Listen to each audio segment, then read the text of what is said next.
March 12th. It is Monday. If you are enjoying spring break, it's day one. Cheetah, we're jealous. We're here at work. But it's nice weather if it's your spring break. It is really nice. It is going to be gorgeous today. So you see all the sunshine. So that's why we're saying, oh, a really nice day ahead of us. The only thing, temperatures this morning in the 40s and 50s. So you want to grab the jacket. We're also starting off with really breezy conditions. So that north wind is adding a little bit of a cool factor here. Now this evening, if you're planning to head out to the Zach Brown Band, temperatures should be in the 50s under mainly clear skies. So Darby, even though we're talking dry conditions, you know better than I do, it's windy out there. Hold on to that steering wheel. Yeah, it definitely is. Coming in I-10 this morning, it was so windy, I was actually being buffeted over into another lane, then I'd oversteer and kind of go into the other lane. Just be careful on the roadways. Traffic's pretty light for the most part. Shouldn't have any problems getting where you need to go. All the weekend road work is gone. Looking down south, we take a look at our Houston TranStar shot I-45, the Gulf Freeway here at Scott Street. The headlights, that's the inbound side. You can see, yep, you're still losing that right lane. Will until the middle of the year as they build that new ramp to get on to 69 northbound. But no delays to traffic, 24 minutes, League City Parkway into downtown. Highway 288 coming in from Angleton, 17 minutes. Highway 6 into downtown. And the Fort Bend Toll Road in from Sienna Plantation looking good. Just 8 minutes, Highway 6 to South Main. Darby, thank you. We have some breaking news we're following this morning. An apartment building up in flames. This is brand new video showing the flames ripping through that building, and the damage is devastating. This has all been happening up in North Houston off Northborough and Rankin. That's where our Michelle Choi is live. Michelle, you said the good news here is no one was hurt.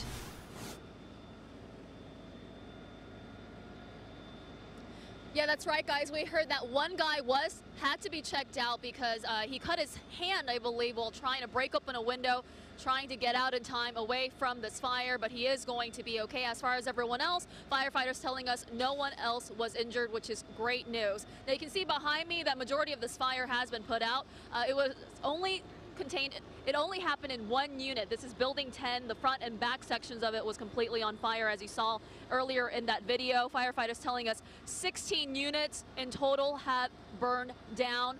We're not sure exactly how many families were inside, but it seems like majority of them all made it out safely, including a couple we talked to earlier who actually had to jump out from their second floor window, husband and wife, and they said that even during all of this chaos, they managed to go around knocking on doors, yelling at people to get out just in time. We tried to get as much people out there as we could. We went knocking on doors and knocking on windows, breaking out windows.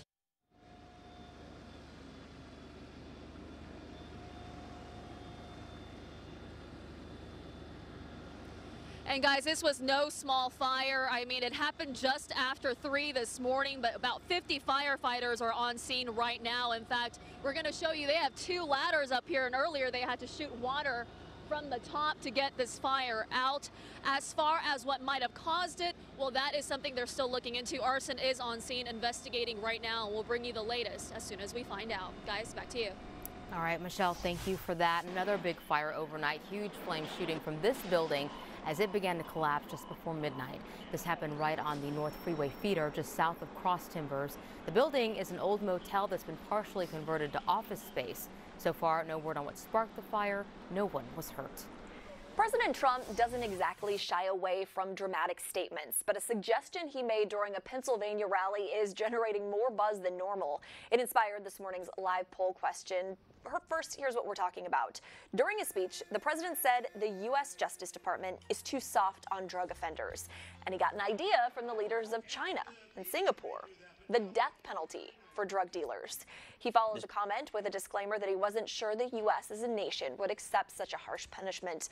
But he added, drug dealers destroy families. So we want to know what you think. Is the death penalty for drug dealers taking the war on drugs too far? Head over to KHOU.com/vote now. Answer yes or no. 5:03 is the time, and it is time for your morning rush. The man accused of causing a deadly wreck while drunk faced a judge overnight. Investigators say Elmer Quintanilla lost control while speeding, hitting 5 cars on the Beltway yesterday afternoon. He's now charged with murder. The gunman who opened fire at a crowded block party last night is still on the run. This happened in 5th Ward near the intersection of Liberty and Gregg. 2 people were shot. Both are expected to survive, but this morning it's still not clear what led up to that shooting. Only the pilot survived a helicopter crash in New York City's East River last night. 5 passengers died on board the chopper that was being chartered for a private photo shoot. A tugboat rescued the pilot after he was able to free himself. The NTSB is now investigating. Another powerful nor'easter could hit this week. This next system could drop up to 1.5 feet of snow in some parts of New England through Wednesday. Much of the Northeast still is in recovery mode from the last two big storms. And Go Tejano Day setting new records. It was a packed house for Calibre 50 at Rodeo Houston last night. The band broke the all-time rodeo concert attendance with more than 75,000 fans. And that is your morning rush. Brandy? All right, Lisa, it is a big day for the World Series champs. The Astros are headed to Washington, D.C. The team's going to be honored by President Trump later today, and KHOU 11 sports reporter Daniel Gutera is in D.C. to share exactly what this day has in store. All week long, we've been saying good morning from West Palm Beach. Well, now I have a coat on, and we're in Washington, D.C. Why? Because the Astros are coming to town. A historic moment for this franchise, as they will be in town later today to meet with President Donald Trump to celebrate their 2017 World Series championship. Each of the players that we spoke to said they've turned the page and are focused on 2018. But why not take the time one more time to celebrate that magical run? It's a special occasion, a once-in-a-lifetime opportunity. At least that's what they're thinking for now. You know, to be honest with you, we'd love to do it again. It's a championship caliber event, and so for us to take an off day in spring training, be able to go up as a team, we'll bring some of the guys back from last year's team. Rich Dower is going to be here. He was a coach on last season's team. We'll be back together again to get the recognition that team deserves as a championship team. Yeah, if you're going to spend an off day doing something other than relaxing, I think the White House is a pretty good gig. I got a new suit. Also gained some pounds, so my old suits didn't fit. But I'm looking forward to it. I've never been to the White House, and I'm sure I'll hopefully get a few pictures in there.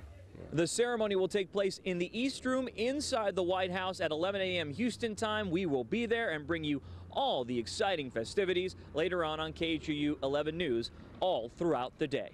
In Washington, D.C., standing for Houston, Daniel Gutera, KHOU 11 Sports.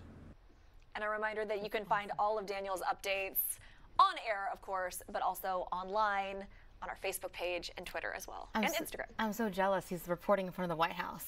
That's so cool for sports. It's a good assignment. It's an awesome assignment from West Palm to D.C. It's Rough a tough life, Gutera. All right, Cheetah Crab, tough life for you, right? Cool and chilly outside. Nothing too major in the weather department right now. You're right. You're right. I'll take this week. Yeah, you know what? We have a really nice week ahead of us. The only thing I really need to prepare you for is a cool and breezy start to the day. You'll see that camera lens kind of going back and forth. This is a live look in the Woodlands. Temperatures in the low 50s. We do have a steady northwest wind. This morning, 46 in Huntsville, 48 in College Station. We're down to 53 at Hobby Airport, 53 in Pearland. Good morning on the island, 58. So this morning, you'll probably need the long sleeves, that jacket. Tomorrow morning, just about the same. So today and tomorrow with the clear skies in place, overnight you will notice these temperatures continuing to drop. Here's that steady wind, sustained winds anywhere from 3 in Cleveland up to 24-mile-per-hour sustained winds in Galveston. So we could be tracking gusts up to about 30 miles per hour. That's why there is a wind advisory for the immediate coastal areas here for your morning. As far as your forecast today, temperatures will build into the mid to upper 60s. A really nice forecast this afternoon. Then we will be dropping back down to the mid 50s this evening. Low 50s to even upper 40s for your Tuesday morning. So today and tomorrow about the same as far as our temperatures go. In the morning we're nice and cool. The afternoon we'll be pushing into the mid to upper 60s. 70 come Wednesday, and then once our winds start to shift more out of the east southeast, that's when we'll start to build some clouds. Your Friday and Saturday, a 20 max 30% chance of a few scattered showers. Temperatures will build back near 80. But Darby, really all in all, a really nice spring break week, just a little on the cool side.